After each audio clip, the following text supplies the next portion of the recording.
France Info.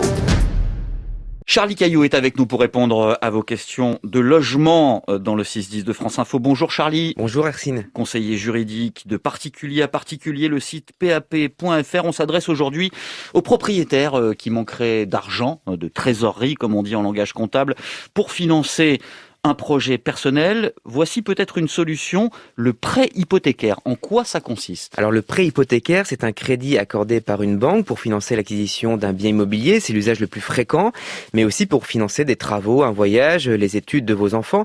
Pour se garantir, la banque adosse une hypothèque sur un ou plusieurs biens que vous détenez. Il y a donc une première condition très importante, l'emprunteur doit être déjà propriétaire d'un bien.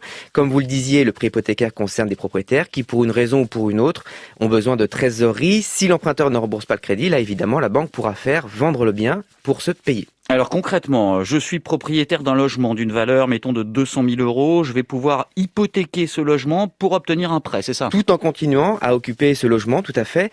Et c'est la valeur de ce bien qui va déterminer le montant que vous pourrez emprunter. Pour sécuriser l'opération, la banque ne va retenir qu'un ratio de la valeur de ce bien, généralement entre 50 et 70%. Donc, pour votre maison de 200 000 euros, sur laquelle vous n'avez plus de crédit en cours, eh bien, la banque va vous permettre d'emprunter entre 100 000 et 140 000 euros pour financer votre projet.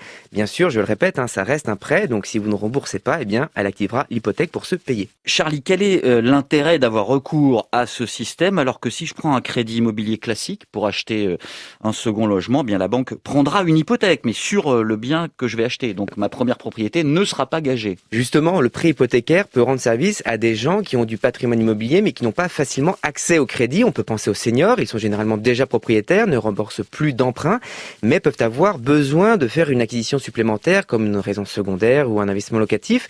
Eh bien, l'intérêt d'un tel prêt, c'est que le calcul du prêt ne se fait pas uniquement sur la base de vos revenus, mais aussi sur la valeur du bien mis en gage. Il y a aussi, j'imagine, des inconvénients au prêt hypothécaire, Charlie ? Ouais, c'est lourd et c'est coûteux. Un prêt hypothécaire nécessite des garanties juridiques particulières, ce qui entraîne des frais qu'il faut bien prendre en compte, évidemment.